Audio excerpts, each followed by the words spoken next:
ce matin. C'est le début de nos 30 jours de jeûne et prière. Le nommer 30 jours devant le trône. Nous voulons chercher Dieu dans une autre dimension durant ces 30 jours. Si c'est ta première fois d'être dans ces lieux, tu es le bienvenu. Et si tu es en train de nous suivre en direct sur Facebook, attends-toi à une forte bénédiction.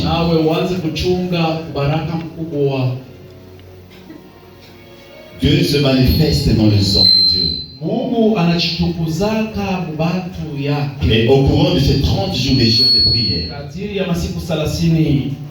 nous allons vivre le surnaturel avec vitesse. Qui le croit? Qui le croit? C'est un moment béni. Alléluia. Amina. Une minute dans ta présence finie pour changer une vie. Un moment dans ta présence suffit. Quand tu sais restaurer.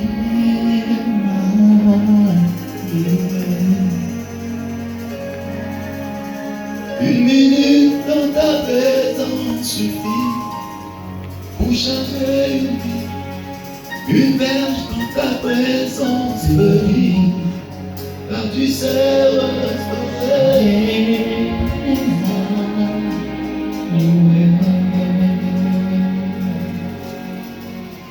Je sens dans mon esprit qu'il y a une personne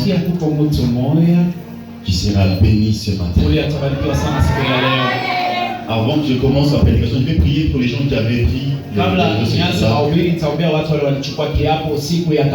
laissez-moi libérer cette fraîche onction déjà. Passez rapidement. Il y a un vent de délivrance.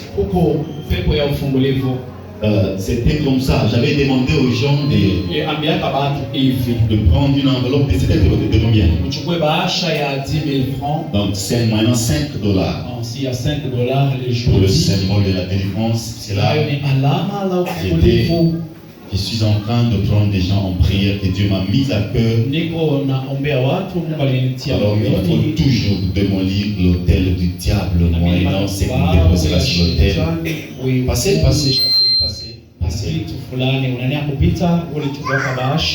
Quand tu t'avances, crois que Dieu va te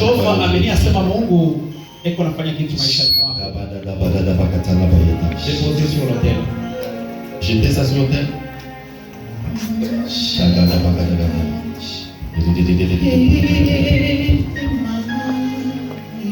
Tu peux commencer à prier sur 2 personnes. Et Dieu puissant.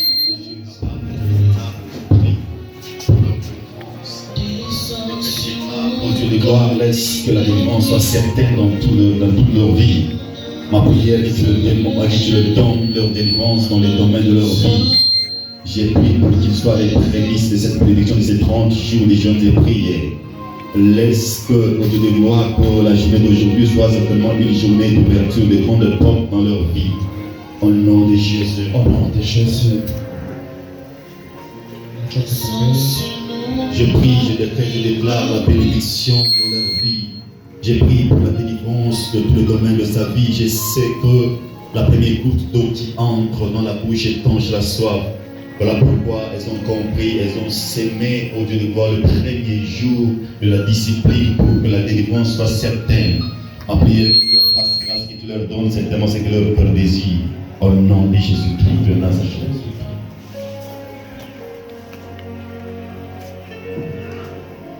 Dieu le Père, je suis en train de prier pour leur délivrance totale dans tous les domaines de leur vie.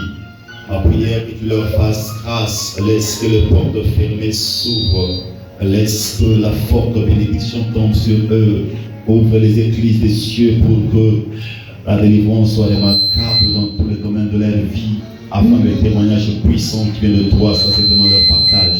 Au nom de Jésus-Christ, nous allons ainsi de prier. Je le bénis, je dis Amen. Amen.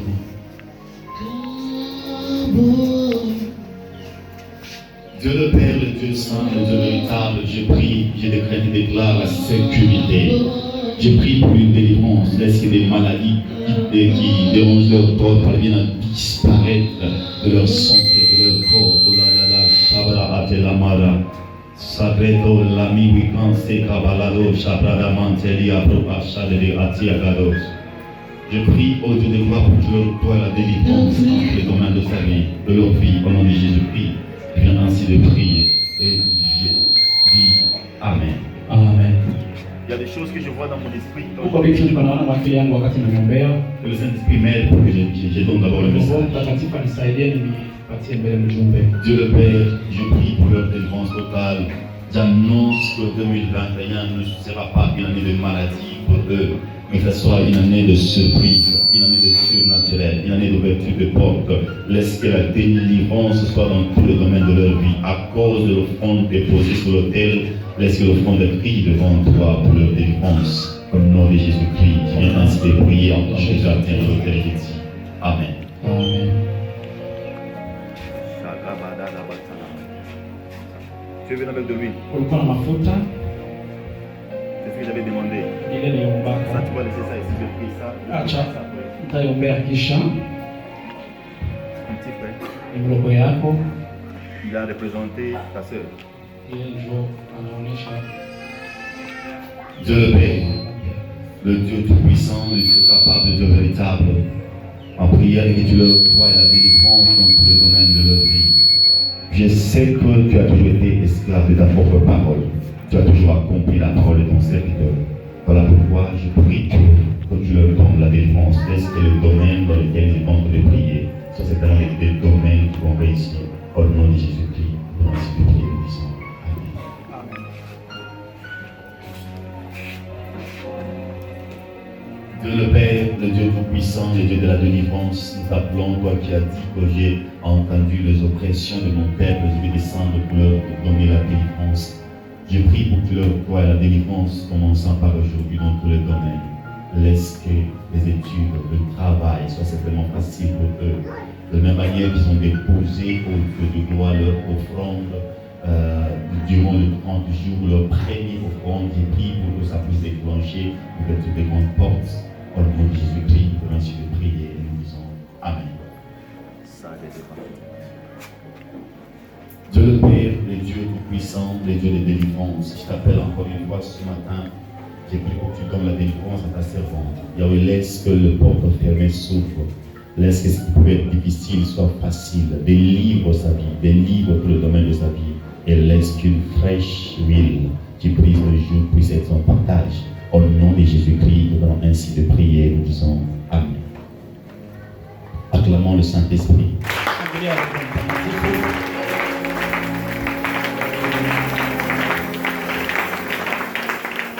Regarde celui à tes côtés, dis-lui que nous venons de commencer notre discipline. Angalia uko pembeni yako, mwambie leo tunaanza kujifungilia kwetu.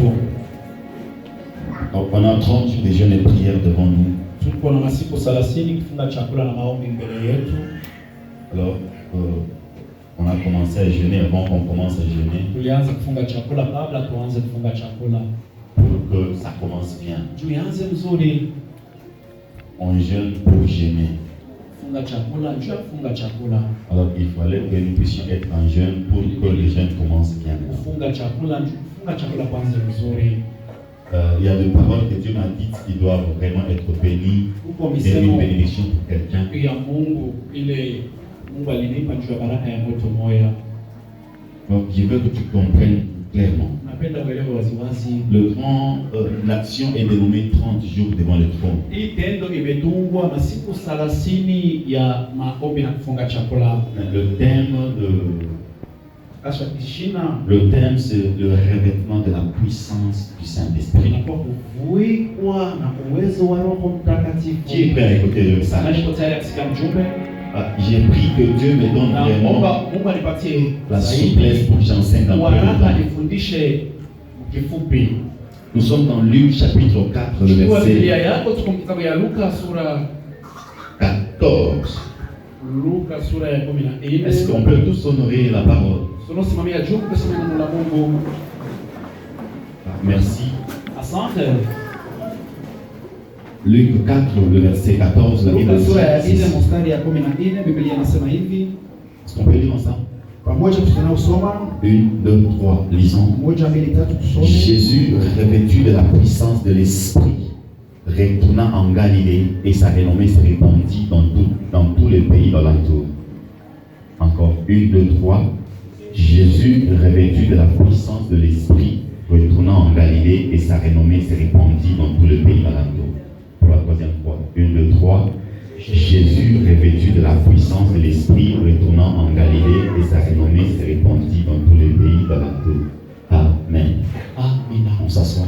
Tena bekala. Acclamons pour la parole. Shangilia neno.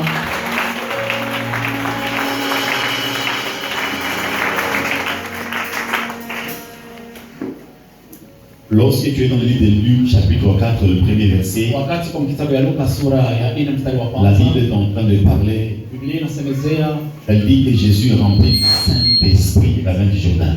Yesu kujaziwa na Roho Mtakatifu anatambuka Yordani. Le premier verset de Luc 4, c'est que Jésus était rempli de l'Esprit. Shahidi ya kwanza ni Yesu amejaza na uwezo. Mais le 14e verset ne parlait pas Ya du 14 plein. aisema anajaziwa. Le 14e verset parle du 14 revêtement. anasema amevikwa Roho Mtakatifu. Lorsque quelqu'un est rempli de l'Esprit, Wakati mtu amejaza na Roho Mtakatifu, vous allez remarquer qu'il y a quelque chose qui va l'accompagner. utaona kuna kitu kitamshindikiza.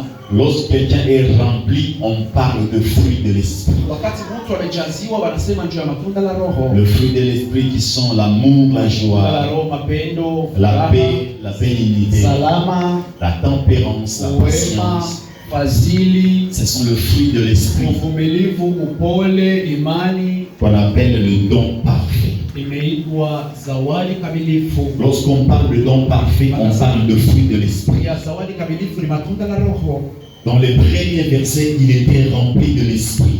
Luka mstari ya kwanza anasema amejaziwa na Roho Mtakatifu. Et dans le 14e verset, il était revêtu de la puissance de l'Esprit. Amevikwa na uwezo wa Roho Il y a une Mtakatifu. différence entre être rempli de l'Esprit Kuna ajanisho kujaziwa na Roho et être revêtu de la puissance de l'Esprit. kuvikwa na uwezo wa Roho. Car lorsqu'on dit que tu es rempli de l'Esprit Saint, Aseme umejaziwa na Roho Mtakatifu. on ne dit pas que tu es rempli de la puissance. Anasema umejaziwa na On uwezo. veut dire que tu es rempli d'une personne. Wanafia kusema umejaziwa na mtu mmoja. Donc lorsqu'on te regarde, Wakakutizama en toi, si tu as déjà Jésus-Christ, ndani yako kama uko na Yesu le Kristo, Saint-Esprit est en toi. Roho Mtakatifu kisha nao Et kuingia. quand on dit que tu es rempli du Saint-Esprit, Wakasema umejaziwa na Roho c'est Mtakatifu. que ton intérieur est plein de l'Esprit Saint. Yake wa ndani wako amejaza na Roho Mtakatifu. Mais lorsqu'on dit que tu es revêtu de la puissance de l'Esprit, Wakasema umevikwa na uwezo wa Roho Mtakatifu. c'est la puissance qui a accompagné la personne du Saint-Esprit qui est sur toi maintenant. Ni uwezo inashindikiza mtu wa Roho Mtakatifu leko juu yako.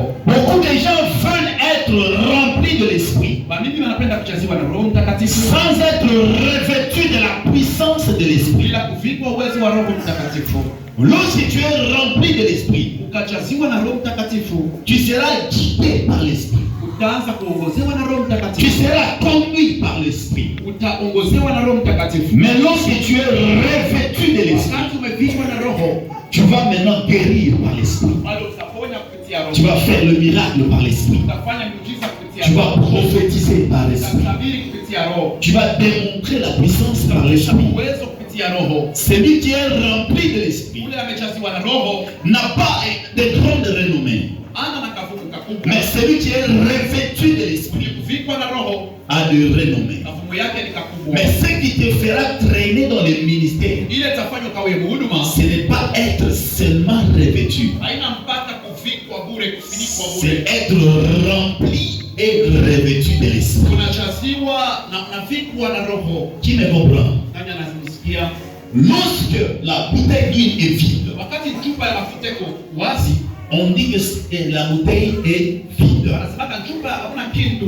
Lorsqu'on y met de l'huile, on dit que la bouteille est remplie d'huile. Wakaweka mafuta, wanasema chupa imejaza na mafuta. Lorsque le remplissage déborde jusqu'au point de couler sur la paroi extérieure de la bouteille, Wakati mafuta na yale inaanza na kuvuja chini ya chupa, on dira que la bouteille est remplie et est revêtue. wanasema chupa imejaziwa na imevikwa. Pour que tu sois revêtu, il faut que tu sois rempli. Chupa vikwe inabidi mbele ujaziwe. C'est pourquoi David, qui avait la révélation de ce que Jésus sera, Daudi alikuwa na ufunuo ya kile Yesu atakuya. il a compris que nous sommes tous des vases. Anaelewa kama sisi wote ni vyombo. Et il dit, tu vois d'huile ma tête Kichwa yangu nikipaka mafuta, et ma coupe déborde. kikombe yangu kinajaa na kuvuja. Car la coupe, Kikombe c'est encore un vase. nawe inakuwa ni kyombo. Et tout vase qui sera rempli finira par déborder. Kyombo chote kikiale kinavuyaka. Tu ne peux jamais déborder si tu n'es pas rempli. Hauende kuvuja kama ndani yako haijajaziwa kitu. Si le gobelet n'est pas rempli d'eau, le gobelet ne peut jamais être revêtu d'eau. Kama mkopo haya yala na mai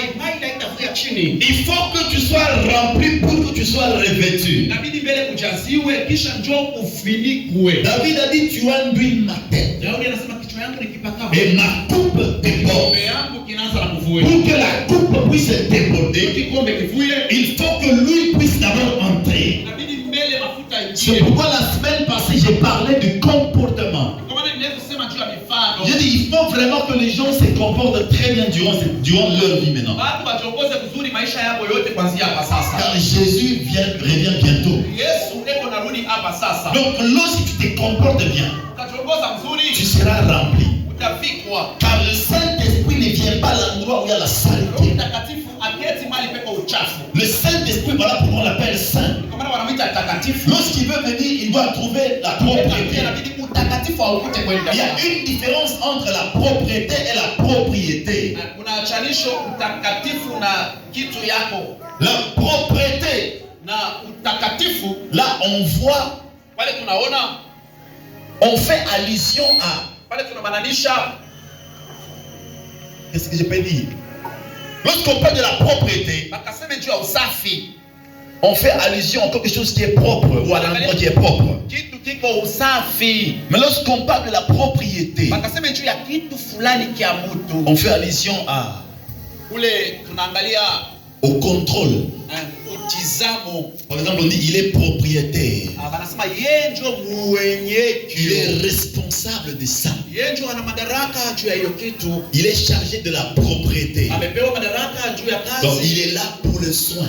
ya usafi. Kazi yake ni kutia La usafi. différence entre la propriété et la propriété, Machanisho ya usafi na kitu wala c'est que la propriété c'est la responsabilité. Mfano wa kitu inakuwa ni madaraka juu ya kuangalia Et kitu. la propriété c'est le soin. Usafi inakuwa ni kuwa safi Et takatifu. lorsqu'on dit tu es rempli de l'esprit, Akasema umechaziwa na roho. c'est que Maana tu yake dois être responsable de ce remplissage-là. inabidi ukuwe mwenye madaraka ya hiyo kujaziwa. Mais lorsqu'on dit tu es revêtu, Akasema umevikwa. il faut d'abord que l'intérieur puisse être rempli. Inabidi cha kwanza kijaziwe. Et comment l'intérieur sera rempli? Cha kwanza kitajaziwa. C'est lorsque tu commences à marcher selon l'esprit. Ni wakati unazotembea kufuatana na roho. Et comment marcher selon l'esprit? Sio kutembea kufuatana C'est na roho. lorsque tu marches selon le fruit de l'esprit. Ni wakati unatembea kufuatana na matunda la roho. En ayant l'amour, Kuna mapendo, en ayant la paix, kuna salama en ndani, ayant la patience, kuna uvumilivu, en ayant la tempérance. kuna fadhili. Tu vas te rendre compte que là tu es en train de marcher selon l'esprit. Unatembea kufuatana Et na quand roho. tu marches selon l'esprit,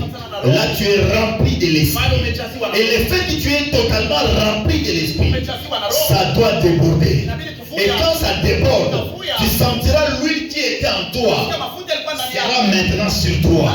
Et quand l'huile sera sur toi, tu seras enduit d'huile, Na wewe utaingishwa wewe tena. revêtu d'huile, Kufunikwa na mafuta. contourné par l'huile, Kuzungukwa na mafuta. décoré par l'huile, Na mafuta ndio inakupamba. embelli par l'huile. Mafuta inakupamba. Voilà pourquoi celui qui a l'onction, Kwa maana wewe kuna upako. il peut même paraître jeune. Anapoonekana Tu kichana. peux même penser que tu es vieux que lui. Unawazia somo. Mais lorsque tu demandes l'âge, tu dis, eh, c'est ça son âge.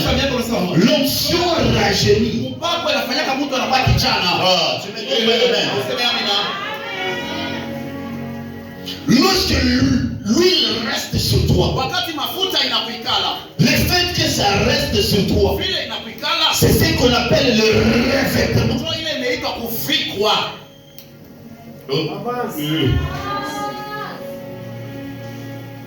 Dans le revêtement, il y a le mot ré, il y a le préfixe ré, Kuvikwa kuko mtamko ya mwanzo imesema re. qui précède le vêtement. Ile inatangulia vikwa. Lorsqu'on parle du revêtement, Bakasema juu ya kuvikwa. c'est-à-dire que quelqu'un n'avait pas le vêtement, il faut le revêtir. Maana yake mtu alikusa hiyo vazi inabidi kumuvika. Ou bien quelqu'un avait le vêtement, il l'avait enlevé, il faut qu'on le revêtisse. Wala mtu alikuwa na mavazi alitosha inabidi bamuvalike hiyo tena. Lorsqu'on dit reconduire, Bakasema kuongoza tena. c'est-à-dire c'est conduire pour la seconde fois. Maana yake ni kuongozulula mara mbili. Revêtir, Kuvikwa c'est vêtir pour la seconde fois. ni kuvikiwa mara ya pili. Lorsque tu te rends compte que toi tu sers Dieu mais tu ne sens pas quelque chose sur Wewe toi, unatumikiaka Mungu usiweke kitu kwa maisha yako. il faut qu'on puisse te revêtir de la puissance. Pakuvike na uwezo. C'est quelle puissance? Uwezo gani? Car il y a beaucoup de puissance dans ce monde. Uwezo ya mingi Il duniani. y a la puissance diabolique, Uwezo wa il y a la kiroho, puissance financière, uwezo ya makuta,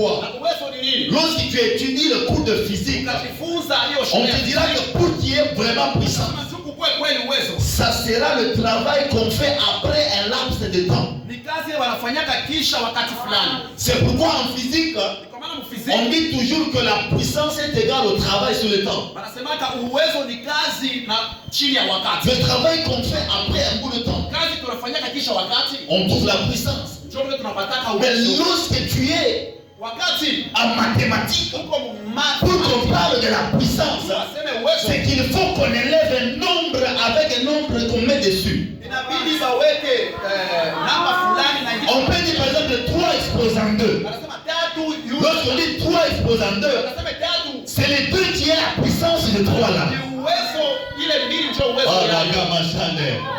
Mais lorsque nous sommes Wakati tuiko dans la chrétienté, Kristo en parlant de la puissance, sema tu ya uwezo on fait allusion à l'armée qui accompagne un roi. tunamaanisha jeshi na sindikizaka mpakaliwa.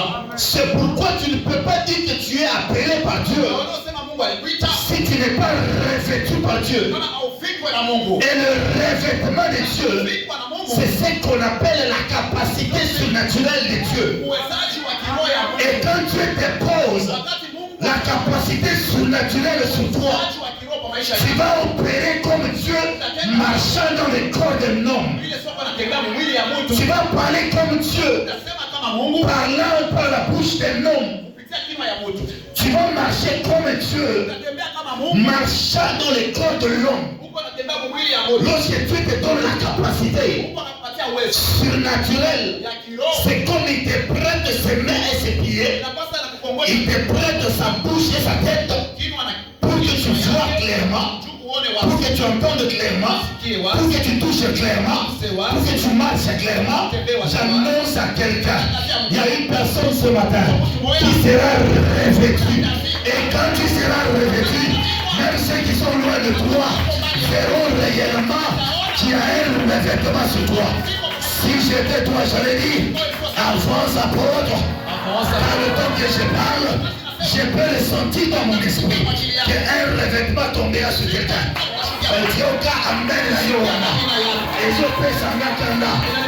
Je dis que Dieu fera en sorte que un revêtement puisse tomber sur toi. Et lorsque le revêtement tombe sur toi, même ceux qui t'avaient jamais vu, lorsqu'ils te verront, ils ne te demanderont même pas. Ils vont seulement comprendre que tu as changé. Pourquoi tu as changé? La Bible dit dans 1 Samuel chapitre 10, le verset 6, lorsque l'onction tombera sur toi, tu seras changé à l'autre. J'annonce à quelqu'un, le revêtement change l'homme. Le revêtement change la personne. Le revêtement change l'homme. Le revêtement change la personne. Donne-moi un amen vitamineux.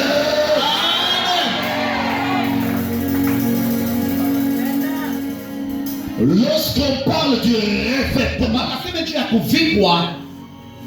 on a constaté que cet homme est nu. Dieu veut que nous soyons revêtus. Pourquoi? Puisqu'il a constaté que nous sommes nus. Le temps que Dieu avait constaté que Adam était nu, la Bible dit il les a donné la peau d'un animal pour le couvrir. Et la peau là, c'est ce qu'on appelle le revêtement.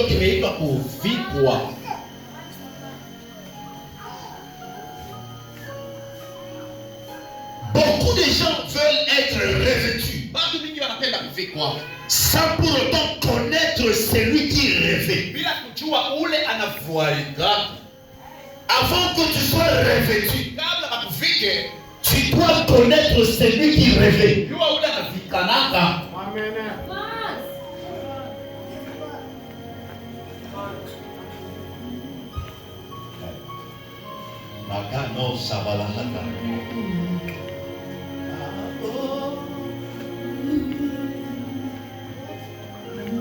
Dis à celui qui est à tes côtés, connais bien le Dieu de ton Père. Connais bien les dieux de ton Père. Tu veux être revêtu. vêtu, unapenda kuvikwa, connais celui qui va te vêtir. jua ule atakuvika. Est-ce que savez-vous que lorsque tu cherches une marque de veste, Wakati unatafuta aina ya ngochi fulani, la marque n'est pas à l'extérieur, aina yake hawaiwekake nje, la marque est à l'intérieur. wanawekaka ndani, unasoma wanachika lugha. Pourquoi la marque est à l'intérieur? Kwa nini iko ndani? Celui qui nous révèle n'est pas à l'extérieur, il est à Ule anafikana maana nje iko ndani. yes. Celui qui nous révèle Ule anatufikaka n'est pas à l'extérieur. maana nje. La marque de la veste ne sera jamais à l'extérieur. Aina ya ngochi abayanjikake nje ya Saint Louis Vuitton, hapana. C'est à l'intérieur. Ni ndani, utaangalia kumfunga. Même sa taille, c'est à l'intérieur. Hata bunene bwa ngochi banabanjikaka ni ndani wana Et bure. je ne sais pas pourquoi est-ce que les gens qui conçoivent des vestes, Yaani batu wale wanafanyaka mangochi. et ils ont mis toujours le numéro de la veste Banabeba mpaka namba ya ngochi, dans la paroi gauche. banaweka paka kungambo ya shoto. Lorsque tu ouvres, tu regardes la veste comme ça, Kufungua kungambo ya shoto. tu verras, il y a le numéro, Tona chofa tu wanatia namba. il y a la marque de la veste. Beko na mwenye alifanya. Pourquoi du côté gauche? Kwa nini ngambo ya shoto? Puisqu'il y a le cœur. Juu kuna moyo. Et le cœur, Na moyo c'est la porte. ni mlango. Si tu veux être revêtu, Ukapenda kufikwa, ça ne commencera pas par ton estomac, haitaanza mbele na estoma kiasi. ça commencera par ton cœur. Itaanza moyoni. Tout revêtement normal Yote kufikwa kawaida commence par le cœur. inaanzaka moyoni.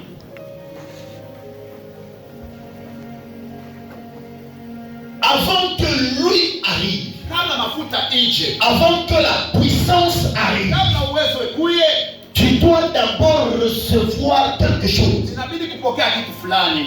Je veux que nous lisons cela. Napenda tukisome Luc chapitre 1er, verset 35. Luka sura ya kwanza mstari ya 35.